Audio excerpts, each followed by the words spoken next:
Nous Mais tu es sorti en quelle année? En 91? Non, moi j'ai été arrêté 2 fois. Ok. En 88, j'ai fait ma première prison politique après les attentats à la voiture piégée. C'était en 88. Oui. Donc j'ai fait la prison de 89 à 91.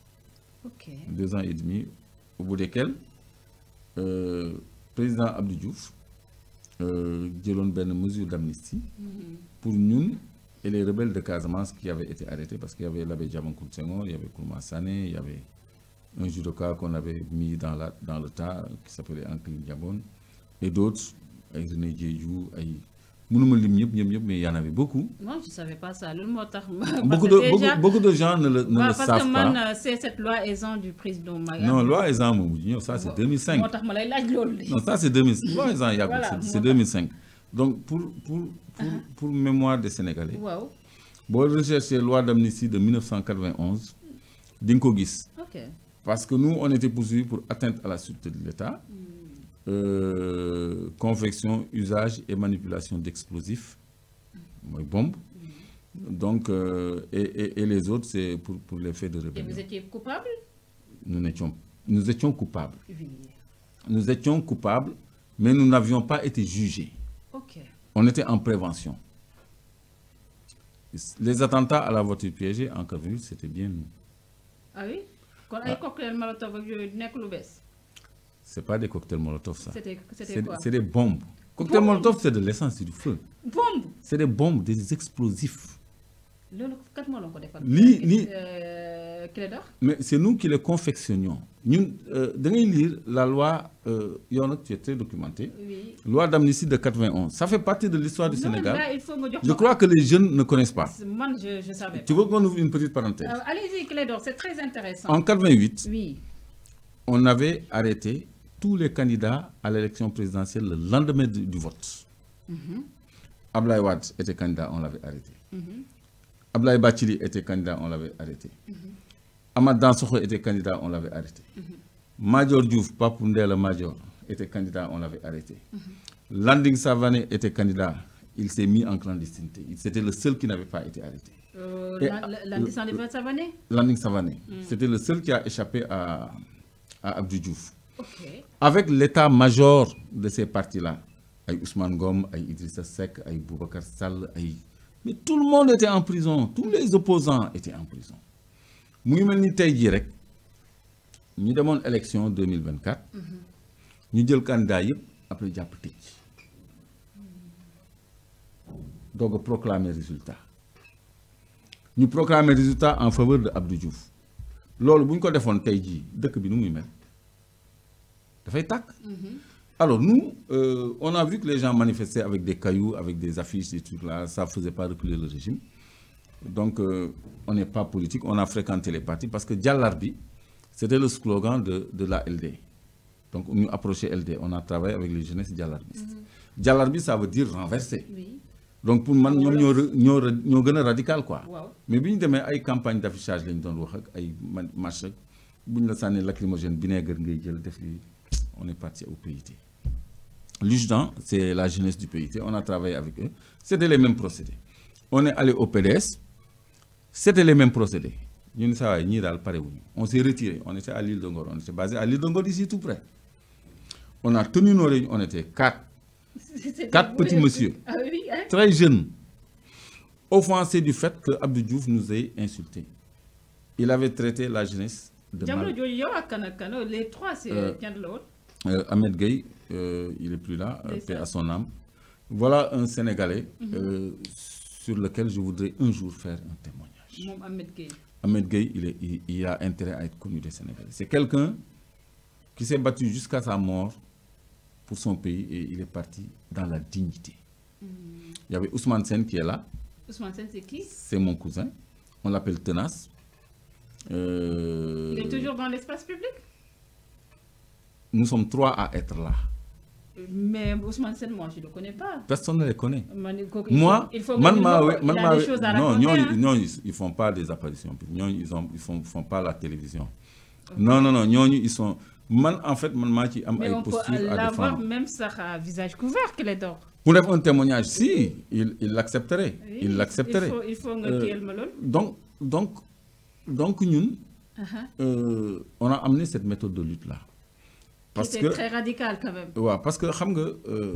Mais yaa ngi yàq émission, on n'est plus dans le contexte non là. mais attends mais on est dans le contexte Clédor parce que nit ñi dañoo yaakaar ne violence fu mu toll ni peut-être sax Pastef moo ko. léegi ñun.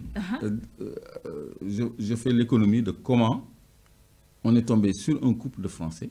Oui. Qui étaient des résistants en France. Membres de Action Directe. Action Directe, sur taper internet, c'est qui? C'est des gens qui posaient des bombes en France et qui nous ont appris à les confectionner. La gendarmerie et la police le savent. Tous les services de renseignement le savent. Pourquoi? Ils savent que Clédor peut faire bombe. Oui. Mais moi, j'ai fait l'objet d'une enquête pour ça. Demandons les motifs, les faits amnistiés en 91. Usage et manipulation d'explosifs. Quel motif explosif. Cocktail Molotov, c'est rien du tout. Ça, c'est de l'essence. Bombe là, on dit que tu auto tas ko. Bombe. Tas. Comme un instant, quoi. Voilà. Immeuble aux environs. Wow. C'est une vitrine. Day xelli. Toutes les vitres tombent. Day xelli. Tout. C'est indescriptible. C'était ça en 88. Alors, pour revenir à la loi d'amnistie maintenant. Oui. Si nous on fait une émission sur ça, parce que c'est l'histoire contemporaine. Non, mais il faut gagner aussi. Les deux autres là qui sont toujours en vie. Parce qu'il faut que la nouvelle génération sache que nous avons fait bombe. Oui, mais on ne le fait pas. Parce qu'on n'a pas partagé. Parce que nous devons tenir à une réunion ici à l'île de Ngor, ici là. Ah oui.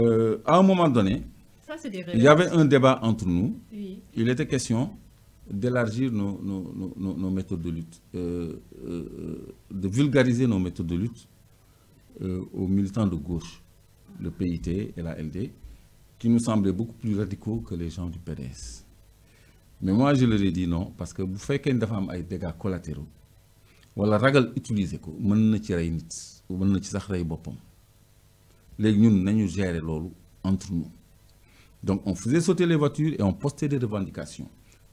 Abaissement de l'âge électoral à 18 ans. On votait à 21 ans. Des voitures du gouvernement, de l'État. De l'État. Des voitures officielles AD. Oui. AD. Hein? Ouais. C'est l'État qui était visé. À part l'État, c'était les établissements publics. EP 98, c'est l'université. Il y avait l'année blanche. Attends. EP 93, c'était la RTS. Et il y avait une raison pour cibler la RTS. Parce que parmi nos revendications figurait l'accès des partis politiques aux médias d'État. L'accès des partis d'opposition aux médias d'État. Parce qu'il n'y avait pas Internet, il n'y avait pas les plateformes là. Il n'y avait que RTS. Oui. Et on ne montrait que Abdou Diouf et le PS. Donc, abaissement de l'âge électoral, accès des partis politiques aux médias d'État. Première revendication, bien naturellement, la libération de tous les détenus politiques. Identification de l'électeur. Identification. Il n'y avait pas de carte électorale. Ben carton verte, couleur du PS, bic l'enco don remplir, te do am photo, les gens votaient avec ces documents-là. Instauration de l'isoloir. Donc, yoyu, mon le soubassement du code consensuel de 92. C'est pour ça qu'on a été amnistié en 91. Après, ils ont fait. Après, le président amnistié librement. C'était que des dégâts matériels. Non. C'est des voitures,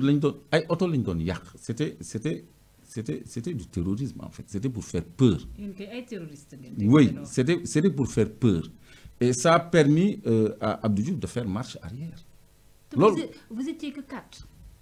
Et il n'y en avait que 2 qui étaient opérationnels parmi les 4. Il y a 4. Sur le terrain. Parce que première fois, bon, il y a quelqu'un qui a paniqué et on ne voulait pas qu'il nous mette en danger. On l'a. Ça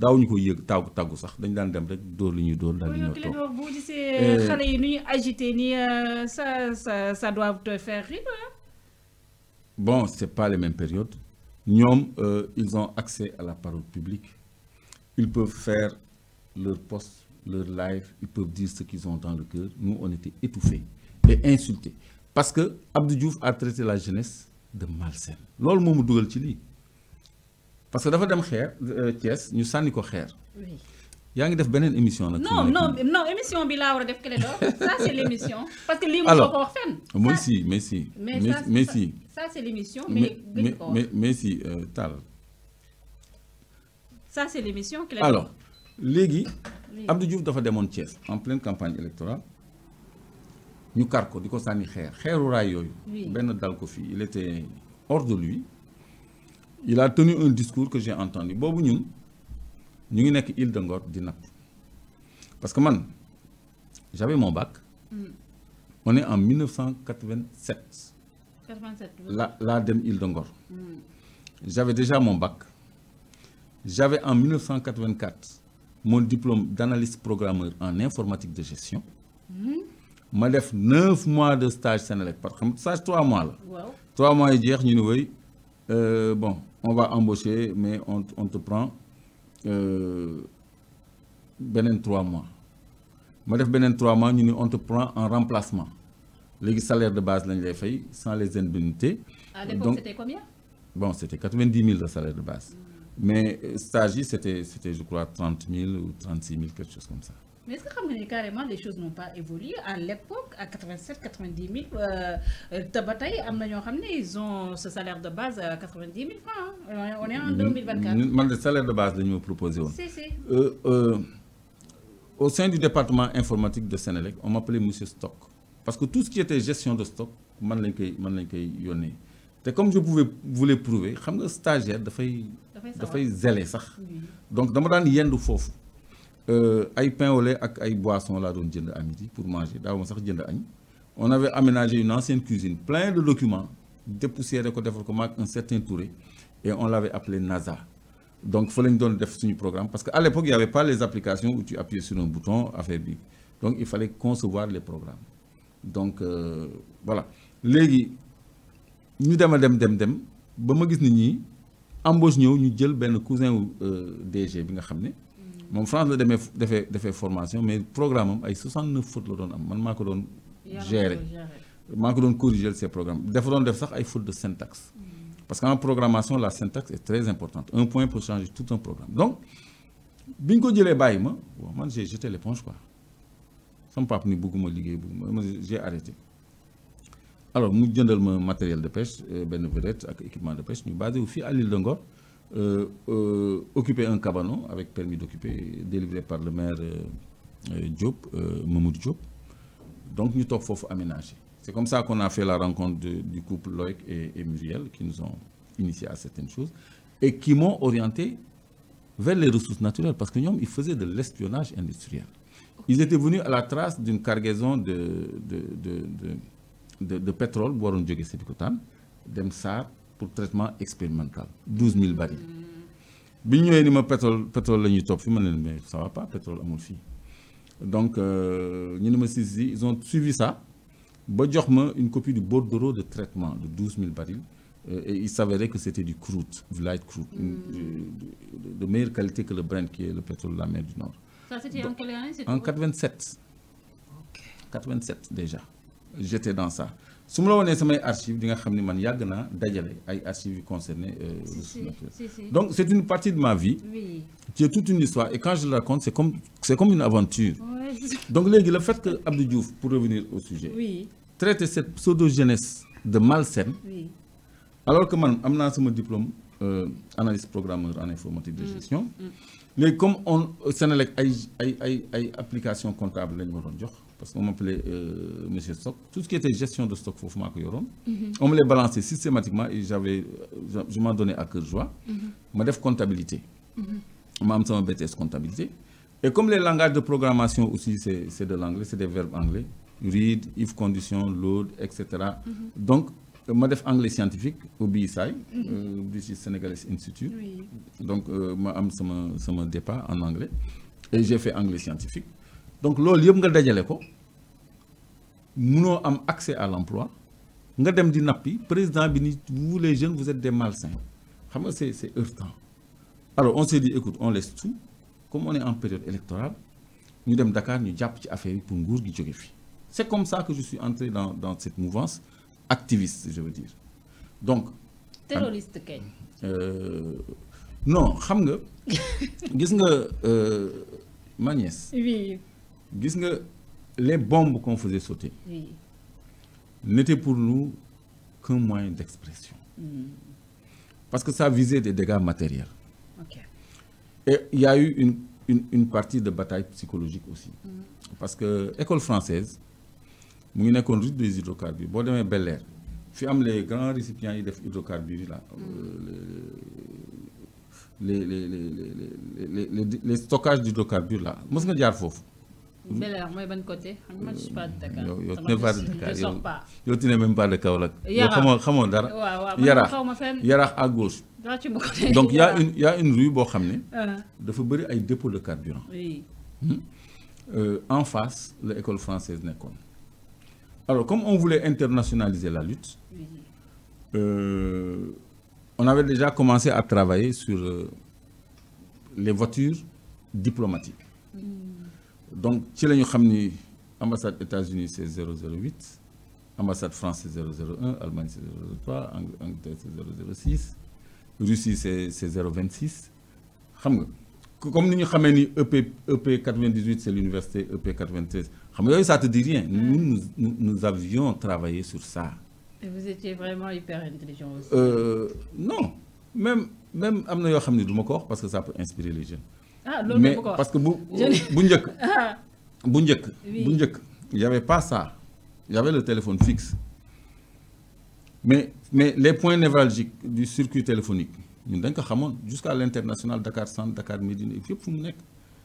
Donc oui et donc je perds même mon fil. J'en étais où là? yaa ngi téléphone central névralgique yi nga xam ne non loolu je l'ai évoqué en passant. Donc yaa ngi woon côté hydrocarbures yi. fa la armée fa la école française nekkoon.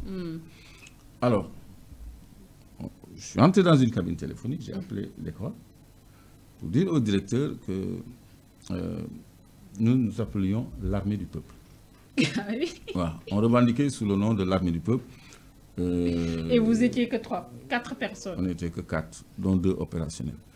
Alors, donc, nous envisageons d'attaquer à la roquette incendiaire les dépôts de carburant en face et nous ne voudrions pas de dégâts collatéraux. Donc, nous vous remercions de bien vouloir prendre des dispositions pour ça. Ah oui, comme dans les films. loolu moo gënoon a yomb parce que man maa ko proposé moo gënoon yomb di topp ay voitures diplomatiques pour exploser leen.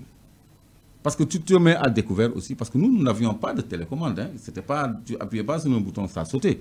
Donc nous créons un système je comprends mieux pourquoi les gens pensent que Clédor Sène, c'est la voix de Halat TV. Beaucoup de personnes disent que c'est toi Halat TV. Mais j'ai pas la voix de Halat TV. Mais Clédor, est-ce que Halat TV n'est que ça veut dire que Clédor? Alors, légui, ils ont ipso facto fermer l'école. Oui. Et après les ñu déménager fii Ouakam. C'est à cause de nous. Loolu c'est une bataille psychologique. On avait décrété aussi un embargo ferroviaire. Parce que toutes les marchandises du Mali transitaient par le port via le rail. Le rail était très fonctionnel. Il y avait des trains de marchandises très longs. Oui. Donc on a parce que boobu jot nañu def ay attentats ba pare et on a posté une revendication. Mais dire que aussi nos renseignements généraux, j'ai vraiment. Mais ils sont là. Mais il y a 4 personnes, la gendarmerie, la police. Xam nga, moi j'étais tout jeune, hein? Et puis tout cool. Aucun policier ne se méfiait de moi. Et puis, lors d'un cordon boilé, chaque jour, dañuy dem manifester. Yi attentat c'est la nuit que ça se passait, mais le jour. Donc du coup, duñu nelaw sax bu baax dañuy dem rejoindre manifestants. Tu passes inaperçu, les gens. Légui dispositif policier. Man maa doon dem en éclaireur. Sol sama jean, j'aimais bien les gilets là, les gilets en cuir là. Oui. Donc dem contourner leen xool seen position, seen nombre ak ñëw renseigner gars yi. Bu ñuy contourner ñu contourner, bu ñuy affronter ñu affronter. Donc, m'a donné dem aux avant-postes parce que on ne pouvait pas se méfier de moi. Tu m'as vu jeune, man, tout jeune. Bon, alors, légui, je disais que ça, ce n'était qu'un moyen d'expression. Parce que après les attentats, c'était RFI, La Voix de l'Amérique, BBC, Africa numéro 1, etc. Les agences Reuters et AFP qui relayaient les informations. Il n'y avait pas Internet. J'ai envie de vous poser la question à l'époque. Et tes parents, ils étaient au courant qu'il est dehors? Mais personne n'a jamais... Mais comment un parent est... Non, ils sont au courant de rien du tout. Mënuñu xalaat sax loolu. Non, mënuñu xalaat loolu. Personne n'était au courant. C'est un an après qu'on nous a vendus. En 89, nous arrêté. On nous a même... un vieux nous a vendus.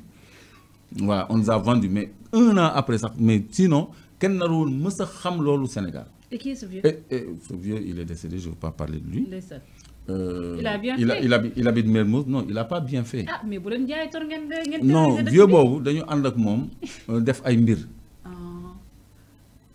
Mu dem parce qu'on avait offert une récompense parce que gars yi daf leen jaxalon quoi, ñan ñoy def li. Gars ils ont sorti de l'argent et l'argent a marché. Il est allé nous vendre tout simplement, c'est pour ça que j'ai dit vendu. Donc embargo ferroviaire def nañ ko, article de guerre psychologique, ñu téye raay bi. Et comme il y avait une concurrence entre le port de Dakar et le port d'Abidjan, ça a fait mal. Après, Abdou Diouf, on a fait sauter la principale conduite aussi alimentant Dakar en eau. Quand le niveau de Dalifort, c'était à Dalifort. Donc après, nous avons libéré. Nous avons libéré ndaw man. Nous avons arrêté.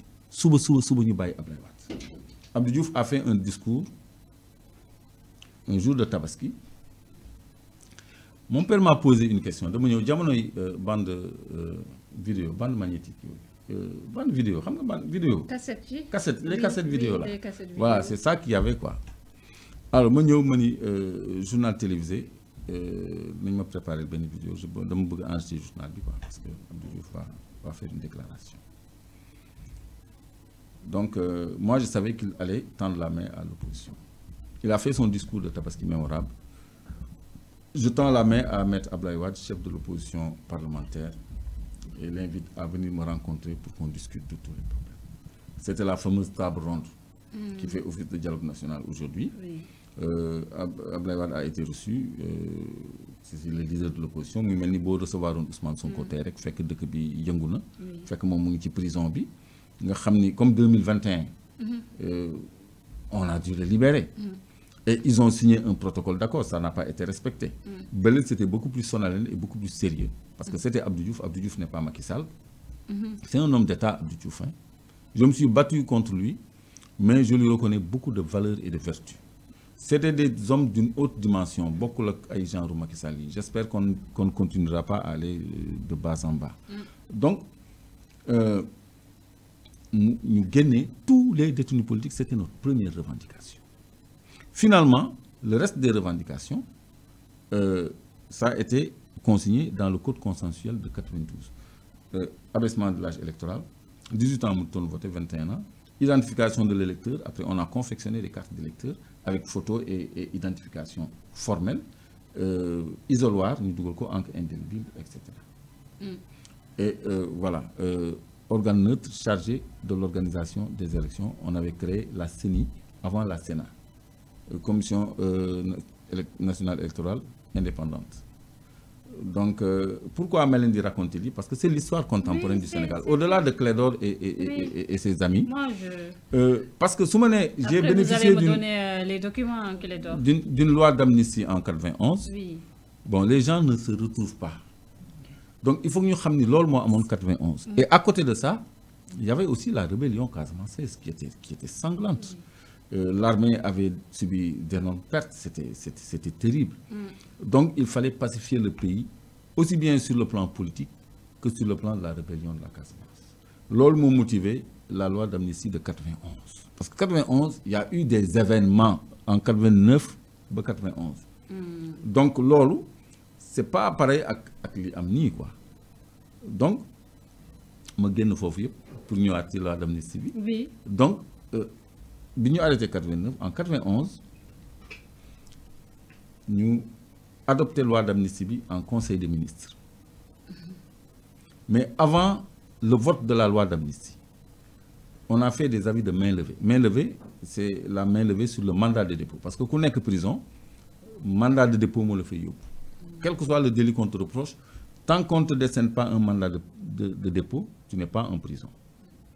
Donc, main levée sur le mandat de dépôt 100 ans. Donc, on a reçu des avis de main levée.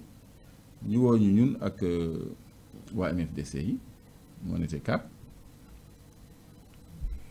On était même 3. Parce que Kennedy, on n'a jamais réussi à lui mettre la main dessus. On était 3. Le 4e, il a pu passer à travers les mailles.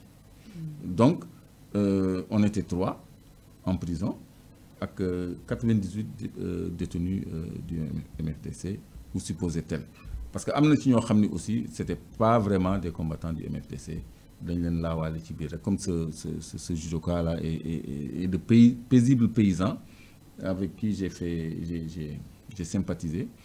Ñom René Diédhiou, ñom Bertrand, ñu bari. Donc non la xamé aussi beaucoup de gens du Macky comme Kourma Sané, comme Feu Abbé Diamankoun Senghor. Donc on est que faut 100 mètres. On était dans la même prison. Il est comment? Bon, il est très réservé. Il dégage la sagesse et il conseille beaucoup les jeunes sur une fonk sen réew. Té ñu fonk justice ak paix.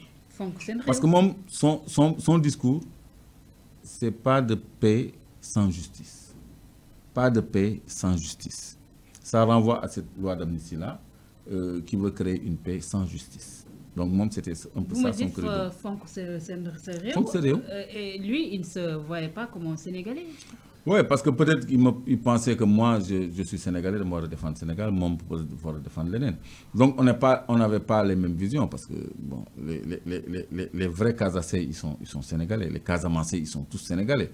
Donc, cette histoire d'irrédentisme-là, bon, c'est né d'une frustration qui est partie de problèmes fonciers. Donc, nous, avant de voter l'amnistie, nous libérons. Quand tey jii Macky Sall mën na libérer ñoom Ousmane Sonko avant même muy promulguer loi bi parce que ñun avant le vote gis nga vote loi d'amnistie boobu. léegi bu ñu j'y ai assisté. Oui. Parce que une semaine avant le vote laa génn bi ñuy voté loi bi j'étais au balcon de l'Assemblée. di suivre débat yi. D'accord. Bu ñu voté loi bi combien de temps la ñu koy amal pour ñu promulguer. Bon la promulgation c'est 15 jours. 15 mais en procédure d'urgence ça peut être moins. Ça peut être moins. Wow. Bon. Comme nous avons d'ici 15 jours ou bien d'ici moins de 15 jours. Ce n'est pas un obstacle à la libération des personnes amnistiées. Ce n'est pas un obstacle à la libération, la promulgation de la loi. Tout à fait. Ce n'est pas un obstacle à la libération. Moi, je vais donner exemple au 91. Ouais, que nous amnistiés, nous avons tout de suite avis de main levée. Nous gagnons. Parce que Feu Boubacar Sall, c'était à l'époque le numéro 2 du PDS. On l'appelait le lion du Cayor. Quel est leur micro? On l'appelait le lion du Cayor. Oui. Mom, il faut donner la responsabilité de me sortir de prison. Malgré les charges qui pesaient sur moi. Malgré le fait qu'il soit numéro 2 du PDS, ce n'était pas son souci. Vous voyez la loi de finances. Diamano Djoy a commencé, il m'a amené les lois de finances. Bob a version PDF. C'était des piles de documents comme ça, chemise par chemise, ministère par ministère. Nous avons également. Si nous votons le budget, si nous avons fait ça, parce que dans le montant exact de tel ministère, de tel ministère, de tel ministère, je regardais les rubriques dedans. Et vous avez chaque jour votre journal? Tous les jours, avec le repas, oui. Journaux, c'est ma consommation quotidienne. J'avais les journaux, j'avais ma radio, j'étais connecté et informé. Et au-delà de la presse nationale, il y avait les VSD, il y avait les Jeunes Afrique, il y avait tous les journaux, événements du jeudi, la presse internationale la lettre du continent, une parution assez spéciale. Donc voilà. Donc, vous avez beaucoup de choses à raconter. Telex ou Reuters. Parce qu'il y avait des agences. qui ne publiait pas des journaux, mais qui publiait sur des telex. Xam nga telex. C'est un comme genre imprimé facture yi ñu lay jox dans les supermarchés. Ok. Non lay xaw mel quoi day gudd nii nag. Comprendre non. Alors ci la ñuy def ay correspondance quoi ay nouvelles. Ouais. Yooyu Ay dépêche. yooyu day nekk ci papier thermique boo ko lire pendant un certain temps les écritures s'en vont. Donc te doo ko mën a photocopier tu compiles les informations et puis tu prends des notes. Ok. Donc nous on a fait tout ça. Donc loi d'amnistie 91. Oui. Moi c'est ma première amnistie. Oui. Loi Ezzan moi c'est ma deuxième amnistie. Et bii Macky Sall voté moi c'est ma troisième amnistie. Parce que jàppoon nañ ma 2021. Combien Man, ça est Assane connu? Diouf, 3 lois d'amnistie. Tu as bénéficié de 3 lois d'amnistie. 3 lois d'amnistie, oui. Ça, il faut être clé d'or pour Ouais, vraiment. ouais. Parce que 2021, on m'avait accusé de menaces de troubles à l'ordre public. Oui. Et après, on va devant le juge, ça devient création de mouvements insurrectionnels. Provocation, mais là, provocation aux crimes et délits. Guy, le mouillou, si yalla samba sal fof. Mensonge d'État, c'est mis dans tous ces États. Parce que ce n'est pas ce qu'on nous avait dit au départ. Et association de malfaiteurs. Peut-être nous avons dit que ça passe avec les d'or. Non. C'est-à-dire nous avons défendu arrestation préventive. Il faut dire ça. D'accord. Parce que Guy Marius Sagna, il a quoi à voir dans ça? Assane Diouf, il a quoi à voir dans ça? C'est vrai. Ouais, lors de Newtouman, le sauce là. C'est vrai. Sauce là, parce qu'il n'y a pas de mouvement insurrectionnel. C'est vrai. Donc maintenant, avec l'âge et l'expérience, oui. Xam nga les forces de l'ordre, ñi nekk de ma génération sont tous retraités. Parce que ils partent à 60 ans. Oui. Moi, j'en ai un peu plus. Hein. Je ne dirais pas combien. Hein? Mais ma génération n'est que tout en activité. Xanaa ñu nekk des officiers supérieurs. Ñi dem au-delà de 63 ans. Ñooñu rek ñoo ma mag. Mais les archives sont là. Le commandement est là. Man ay officiers ñoo ma daan entendre. Colonel. Feu colonel Diédhiou. Inspecteur musuma entendre. Pourquoi? Mais parce que c'était des affaires qui faisaient flipper les gens. Et à la clé, on leur amène un tout petit monsieur là. Et quand on me dépose en garde à vue, on interdit à toute la brigade de venir me parler. Si bien que Alkati dañu ñëw di ma yërnu. Dañu ñëw ci cellule di ma yërnu. C'est une curiosité. Et c'est comme ça que je suis devenu un mythe. Oui. Parce que j'ai eu des méthodes qui n'étaient pas communes des Sénégalais. C'est sûr. Et qui a donné, parce qu'on a eu quand même le code consensuel de 88. On a eu le code consensuel de 88. Et moi, je l'ai voté. Macky Sall nak mo ci dugal lu ci bokku mo changé suñu L57 changé suñu L29 ak L30 dugal ci lu ko neex bu nopi suñu document de vote la carte d'électeur là mu fusionné ko ak carte d'identité té def ci turu yaay def ci turu pap donc mom mo rompre ce consensus là je crois que il y a des choses à reconquérir du fait de Macky Sall daf ñuy xéxlo wat lo xamné amon nañ ko ba paré et c'est très dommage parce que ëllëg ku fi ñëw war na gën a dëgëral les fondements de notre démocratie surtout retourner au statu quo ante ci wàllu code électoral bi nga xam ni consensus bi amoon en 92 mooy statu quo ante mooy ni mu meloon avant Macky di ko laal ñu delloo ko ni mu meloon avant Macky di ko laal c'était un bon système parce que moo folli Abdou Diouf moo fal Ablaye Wade moo folli Ablaye Wade moo fal Macky Sall.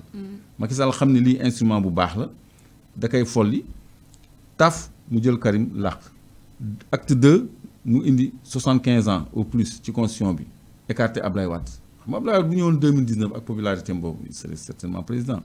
mu réglé loolu yëpp après document électoral bi mu fusionné ko carte d'électeur bi supprimé ko def refonte totale du fichier électoral donc il y a une restauration à faire pour suñu instrument de vote suñu système électoral ak suñu code électoral nekk na ko Macky Sall fekkee woon loolu mooy problème yi ñuy dugal même parrainage bi moo ko ci dugal li ci am problème yëpp moo ko ci dugal donc loolu je crois que liggéey la boo xam ne ça attend les démocrates mais encore une fois 88 0 blessé 0 mort moo doon bilan bi D'accord. Il y a une émission, les 52.